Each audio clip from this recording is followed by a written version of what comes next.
भारत ने एक बहुत बड़ा कदम बढ़ा दिया है। प्रधानमंत्री नरेंद्र मोदी ने ई-रुपए को लॉन्च कर दिया है। ये डिजिटल करेंसी है। इससे आप किसी को भी पैसे जो हैं वो भेज सकते हैं, गिफ्ट कर सकते हैं और ये सब कुछ होगा वाउचर के रूप में।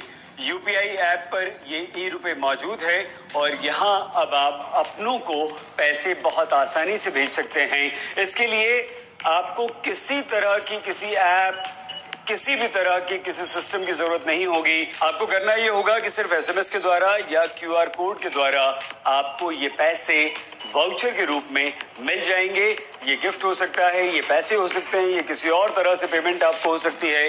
तो ये डिजिटल करेंसी की तरफ एक बहुत बड़ा कदम जिसका ऐलान प्रधानमंत्री नरेंद्र मोदी ने कर दिया है।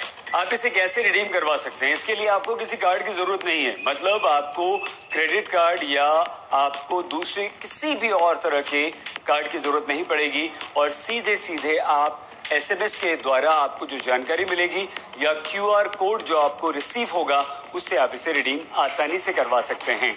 इसे national payment corporation of India ने यूपीआई प्लेटफॉर्म पर डेवलप किया है। आपको याद होगा 2014 में डिजिटल इंडिया कैंपेन शुरू हुआ था। ई-रुपए उसी का एक हिस्सा है। बिल्कुल इसी तरह से यूपीआई भीम को 2016 में लॉन्च किया गया था और इसी तरह यूपीआई भीम पर सालाना 300 करोड़ रुपए का ट्रांजैक्शन होता है और यही उम्मीद की जा रही है कि ई-रुपए भी इसी तरह से तमाम डिजिटल प्लेटफॉर्म्स को पीछे छोड़कर सबसे आगे निकल जाएगा। अब ई-रुपए है क्या? ई-रुपए का उद्देश्य क्या है?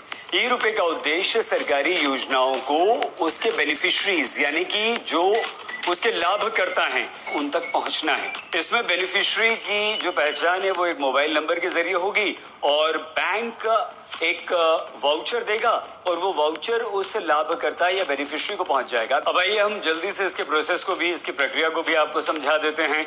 मान लीजिए आपके परिवार के किसी सदस्य ने आपको दीपावली पर या होली पर एक गिफ्ट वाउचर भेजा है यानी कि पैसे भेजे हैं, तो आपके पास वो कोड आ जाएगा। वो कोड आपको ले जाना है और वहां पर अपना मोबाइल नंबर देना है। उस कोड को जैसे ही स्कैन किया जाएगा वैसे ही आपको पेमेंट कर दिया जाएगा। और इसकी सबसे महत्वपूर्ण बात यह है कि पैसे उसी को मिलेंगे जिसे दिए जा रहे हैं। इलाज के लिए मान लीजिए आपके घर का, आपके परिवार का कोई सदस्य बीमार है, अस्पताल में भर्ती और उसके इलाज के लिए पैसे चाहिए, तो बहुत आसानी से वो पैसे आप तक पहुंच जाएंगे और ये सब कुछ ही मिनटों में हो जाएगा। अब ये तो इंडिविजुअल की बात हुई, लेकिन मान लीजिए सरकार स्कूलों को किताबों के लिए, यूनिफॉर्म के लिए पैसा दे रही है, तो वो भी अब ई-रुपए के द्वारा ही स्कूल्स को दिया जाएगा। प्रधानमंत्री नरेंद्र मोदी ने ई-रुपए को लॉन्च करते हुए ये कहा है कि ये एक कैशलेस ट्रांजैक्शन होगा और डिजिटली पेमेंट यहाँ पर आसान होगा। ये बहुत आसान है, गरीबों को इससे जबरदस्त फायदा मिलेगा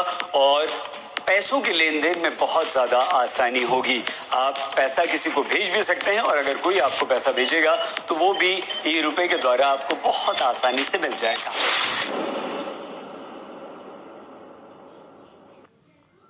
Subscribe to our YouTube channel. Follow us on www.rojtak.com.